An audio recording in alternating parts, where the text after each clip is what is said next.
नमस्कार साथियों, एडु expert SK sir classes में आप सभी का स्वागत है। आज हम देखने वाले हैं सीजी एडीओ सहायक विकास विस्तार अधिकारी के लिए क्लासेस। यदि आज ये क्लासेस आप YouTube पर देख रहे हैं तो YouTube चैनल को सब्सक्राइब कर लीजिए। साथ ही फुल कोर्स के लिए आप edu expert SK sir classes app download कर लीजिए, जहां पर आप सीजी एडीओ के लिए फुल कोर्स ज्वाइन कर सकते हैं। फुल कोर्स के अंतर्गत आपको कंप्लीट सिलेबस वीडियो क्लासेस मिल जाएगा। क्लासेस के पश्चात उन टॉपिक का आपको टेस्ट मिल जाएगा, साथ ही आपको क्लास नोट्स पीडीएफ मिल जाएगा। एक ये कोर्स का वैलिडिटी 1 ईयर का होगा।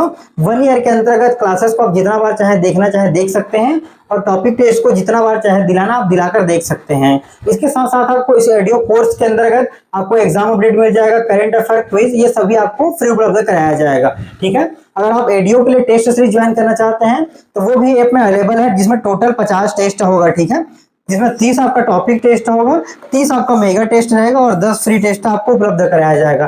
टोटल आपको 50 टेस्ट उपलब्ध कराया जाएगा।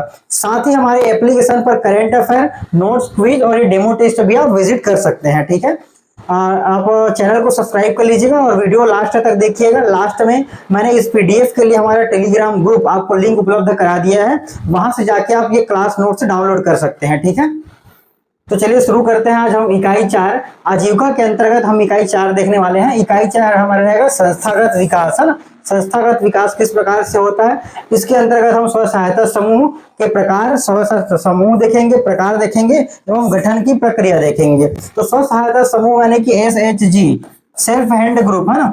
जो SHG है वो सेल्फ हेल्प ग्रुप है ना। अगर हम बात करें स्व सहायता समूह की अवधारणा की, तो ये बांग्लादेशी अर्थशास्त्री मोहम्मद यूनुस, है ना, मोहम्मद यूनुस याद रखेंगे कि जो सेल्फ हेल्प ग्रुप है या स्व सहायता समूह है, उसकी अवधारणा बांग्लादेश के अर्थशास्त्री मोहम्मद यूनुस को माना जाता है। इन्होंने बांग्लादेश की आर्थिक स्थिति को, जो कमजोर स्थिति उनको सुदृढ़ करने के लिए कुटीर उद्योग, लघु उद्योग स्थापित करने और उनकी लघु बचतों को प्रोत्साहित कर आपसे ऋण उपलब्ध कराने हेतु स्व सहायता समूह का गठन प्रारंभ किया, और इन्हें इन कार्य के लिए वर्ष 2006 में शांति का नोबेल पुरस्कार प्रदान किया गया। ठीक है, तो याद रखेंगे कि जो SHG या जो स्व सहायता समूह है उसकी अवधारणा बांग्लादेश में हुआ और मोहम्मद यूनुस जी के द्वारा किया गया। साथ ही इस उत्कृष्ट कार्य के लिए उन्हें वर्ष 2006 में शांति का नोबेल पुरस्कार प्रदान किया गया। ठीक है, अब अगर हम बात करते हैं SHG यानी कि स्व सहायता समूह है, उनके अर्थ की ग्रामीण परिवेश को आर्थिक स्वावलंबन एवं सशक्तिकरण, है ना, आर्थिक स्वावलंबन व सशक्तिकरण के संबद्ध करने हेतु स्व सहायता समूह का संगठन किया जाता है। यह एक प्रकार का सहयोग तथा विश्वास पर आधारित स्वैच्छिक संगठन है, यानी कि अपनी इच्छा से बनाया जा सकता है। ठीक है, अगर परिभाषा की बात करें तो एक ऐसा औपचारिक संगठन जिसमें आर्थिक स्थिति एवं तालमेल के साथ 10 से 20 लोग आपसी सहयोग से जुड़ते हैं। अगर हम मैदानी क्षेत्र की बात करें तो इसमें 10 आपका मिनिमम हो जाएगा और 20 आपका मैक्सिमम हो जाएगा। 20 आपका मैक्सिमम हो जाएगा। अगर हम पहाड़ी क्षेत्रों की बात करें तो पहाड़ी क्षेत्र में जनसंख्या मिनिमम 5 है और मैक्सिमम 10। तो ये संख्या आप याद रखेंगे, पहाड़ी क्षेत्र के लिए कितना है आपका, 5 और 10 के बीच में होना चाहिए, और मैदानी क्षेत्र या जो नॉर्मल एरिया उनके लिए 10 से 20 सदस्य होंगे, तब उनको स्व सहायता समूह कहा जाएगा, है ना। जब हम बात करते हैं स्व सहायता समूह की विशेषताएं, है ना, एक सेकंड,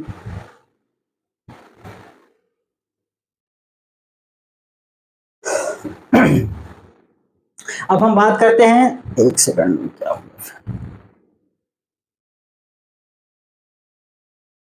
ठीक।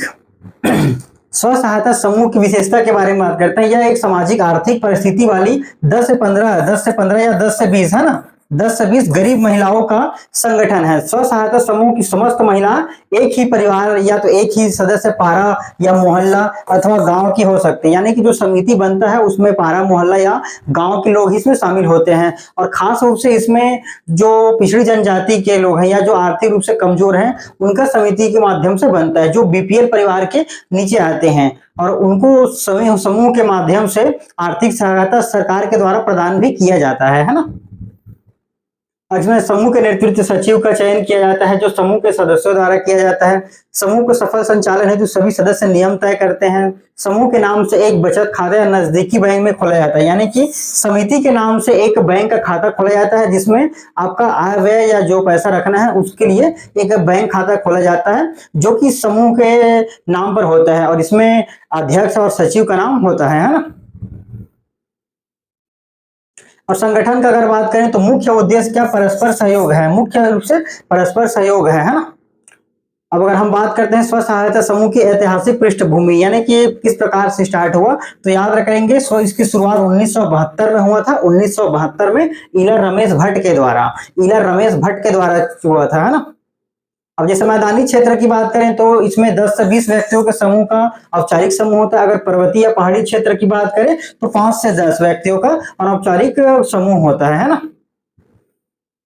अब जैसे बात करते हैं NRLM, है ना, नेशनल रूरल लाइवलीहुड मिशन के तहत महिला स्व सहायता समूह महिलाओं की प्राथमिकता, है ना। सबसे पहले याद रहे कि ये जो स्व सहायता समूह होता है उसमें महिलाओं को प्राथमिकता दी जाती है ना।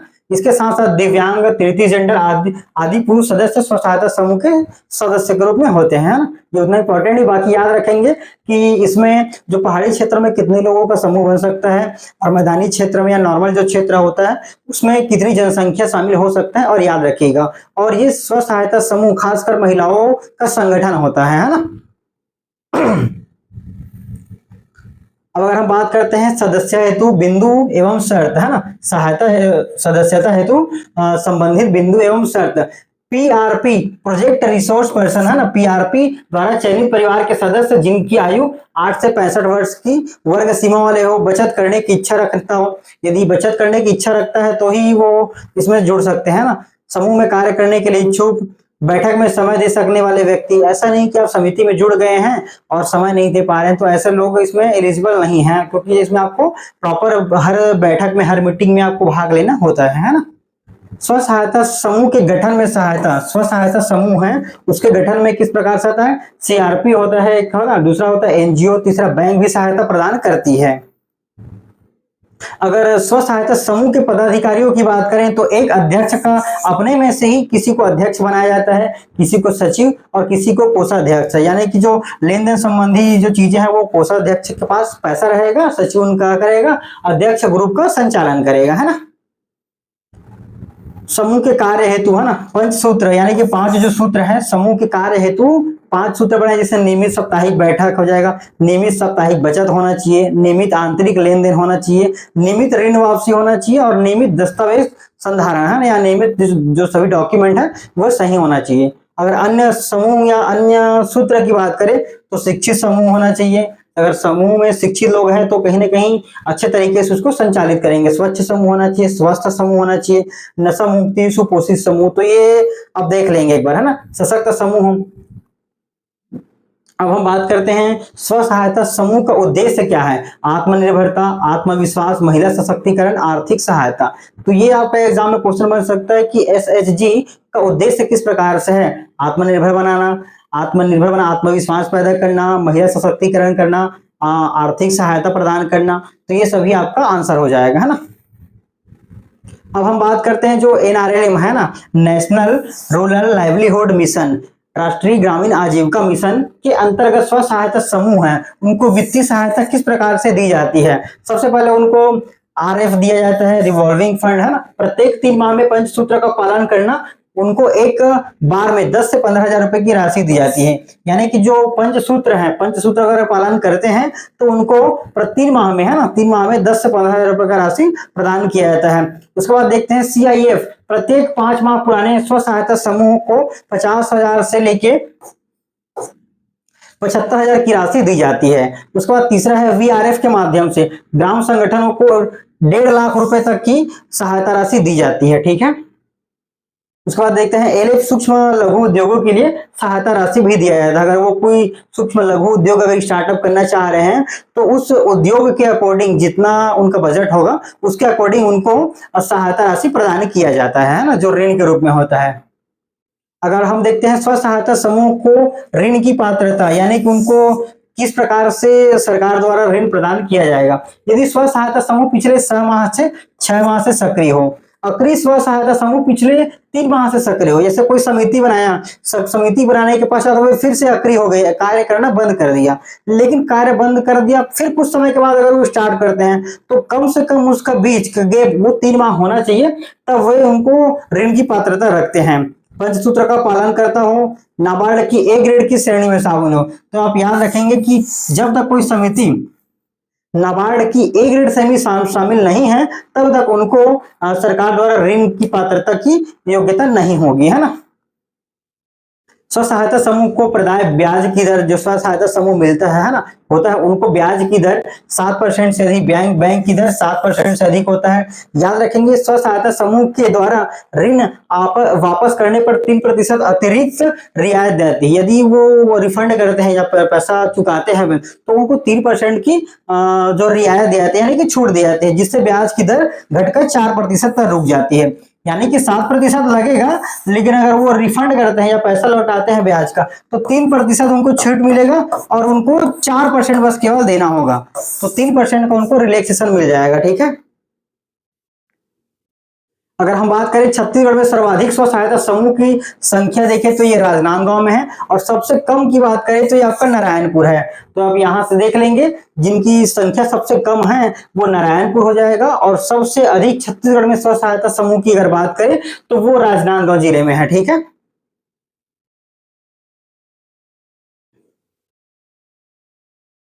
छत्तीसगढ़ में कुल सक्रिय स्व सहायता समूह की संख्या 2,09,000 है, यानी कि जितने स्व सहायता समूह है, जितने रजिस्टर हैं, उनमें अगर देखा जाए तो 2,09,000 है ना।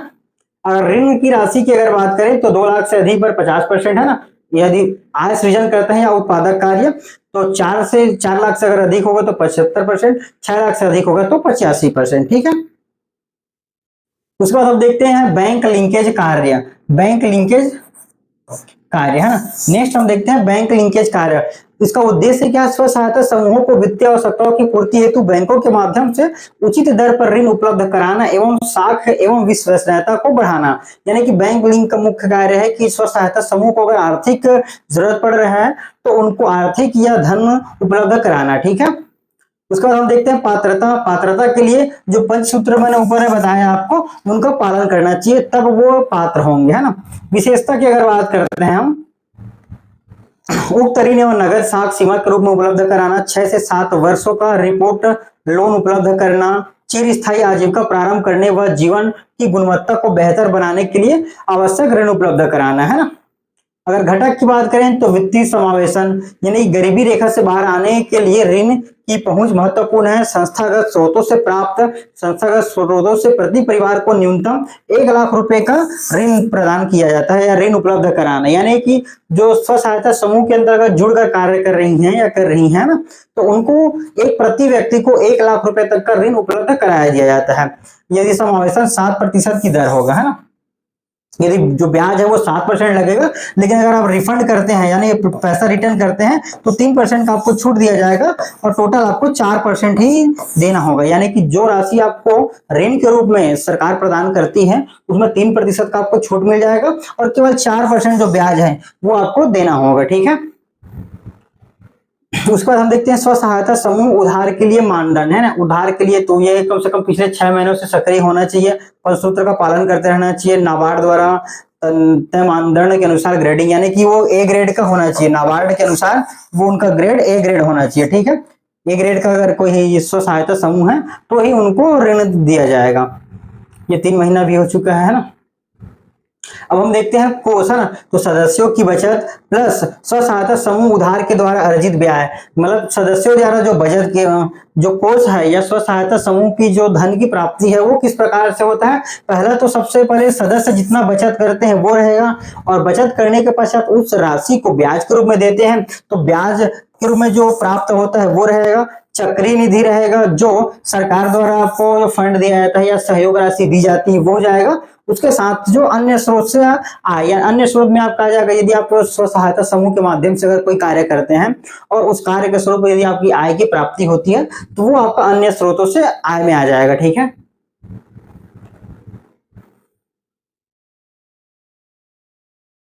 अब हम बात करते हैं कि इसमें जो अंश दान होता है या अंश जो राशि मिलता है वो किस प्रकार से मिलता है। तो सबसे पहले हम देखेंगे प्रथम अंश। वर्ष के दौरान समूह के प्रस्तावित कोष का 4 से 8 गुना रुपए यानी कि 50 रुपए इनमें से जो भी अधिक हो। द्वितीय अंश की बात करें तो मौजूदा राशि अंश व आगामी 12 महीनों का प्रस्तावित बचत 5 से 10 गुना, है ना, जिसमें 1 लाख रुपए तक अधिकतम हो जाएगा। ठीक है। तृतीय अंश में बात करें तो तृतीय अंश में 2 लाख रुपए तक हो जाएगा और चतुर्थ अंश में बात करें तो 5 से 10 लाख रुपए के बीच में आपको प्रदान किया जाता है। ठीक है। अब हम देखते हैं नेक्स्ट, स्व सहायता समूह द्वारा जो ऋण होता है तो ऋण किस प्रकार से वापस किया जाता है। पहला जो ऋण होता है वो 24 से 36 महीने यानी कि 2 से 3 वर्ष, है ना, 2 से 3 वर्ष हो जाएगा। ये 3 से 4 वर्ष हो जाएगा, 4 से 5 वर्ष हो जाएगा, 5 से 7 वर्ष हो जाएगा। ठीक है। तो इस प्रकार से ऋण की वापसी कर सकते हैं। तीसरा अगर ऋण लेते हैं तो इस प्रकार वापस हो जाएगा। चौथा अगर ऋण लेते हैं तो 60 से 84 महीने तक ऋण की वापसी कर सकते हैं। अब हम देखते हैं जो बैंक लिंकेज के लिए प्रारंभिक गतिविधियां। तो बैंक से अगर लिंक करना है या बैंक के माध्यम से हमें यदि आर्थिक सहायता लेनी है तो उसके लिए क्या होना चाहिए, पात्रता का सत्यापन होना चाहिए, सदस्यों का उन्मुखीकरण यानी सभी सदस्य सामने सम्मिलित होना चाहिए, व्यक्तिगत ऋण आवश्यकताओं का समेकन होना चाहिए, सभी ऋणों की चर्चा एवं सत्यापन यानी कि आप किस चीज के लिए ऋण ले रहे हैं या उधार ले रहे हैं तो उन सभी चीजों का डिटेल आपको पूरा देना होगा। यदि आप किसी उद्योग के लिए दे रहे हैं या किसी कोई बिजनेस अगर करना चाह रहे हैं तो उसकी ऋण की उनकी पूरी जानकारी आपको बैंक में जमा करना होगा। बैंक लिंकेज समिति की जानकारी होना चाहिए, ऋण योजना को अंतिम रूप देना और अनुमोदन करना, है ना। तो आज का हमारा क्लास लगभग यहीं पर समाप्त हो रहा है जिसमें हमने आजीविका मिशन के बारे में देखा, है ना। इसमें स्वरोजगार के बारे में जाना, स्वरोजगार के बारे में हमने सबसे पहले देखा स्वरोजगार का कॉन्सेप्ट कहाँ से आया है। उसके बाद हमने देख स्वरोजगार ये बांग्लादेशी जो अर्थशास्त्री है ना, मोहम्मद यूनुस के द्वारा दिया गया और उन्हें इस उत्कृष्ट कार्य के लिए, है ना, उत्कृष्ट कार्य के लिए 2006 में नोबेल पुरस्कार प्राप्त हुआ। इसके बाद हमने देखा स्व सहायता समूह क्या है, स्व सहायता समूह के लिए योग्यता क्या होती है, स्व सहायता समूह को ऋण किस प्रकार दिया जाता है, इन सभी पॉइंट के बारे में हमने जाना। साथ ही लिंकेज के बारे में जाना और इनको जो राशि है या ब्याज दर है वो किस प्रकार से दिया जाता है, इन सब के बारे में हमने जाना। ठीक है। तो आज का क्लास हम यहीं पर समाप्त करते हैं। यदि आप ये क्लास हमें YouTube पर देख रहे हैं तो YouTube चैनल को सब्सक्राइब कर लेंगे, साथ ही आप प्ले स्टोर से डाउनलोड कर लेंगे एडो एक्सपर्ट एसके सर क्लासेस, जहां पर आप एडीओ के लिए फुल कोर्स ज्वाइन कर सकते हैं। कंप्लीट वीडियो क्लासेस देख लेंगे, टॉपिक टेस्ट रहेगा, स्टडी मटेरियल रहेगा, वैलिडिटी 1 ईयर रहेगा, बहुत ही कम फीस पर आप इसे ज्वाइन कर सकते हैं। साथ ही आप एडीओ के लिए टेस्ट सीरीज भी ज्वाइन कर सकते हैं। टोटल आपको इसमें 30 टॉपिक टेस्ट, 10 मेगा टेस्ट और 10 फ्री टेस्ट यानी टोटल आपको 50 टेस्ट उपलब्ध कराया जाएगा। ठीक है। अगर आप एडीओ के लिए कंप्लीट सिलेबस तैयारी करना चाहते हैं तो आज ही हमें दिए गए नंबर पर कॉल या व्हाट्सएप करके जानकारी प्राप्त करें और क्लासेस ज्वाइन कर नियमित रूप से तैयारी को स्टार्ट करें। ठीक है।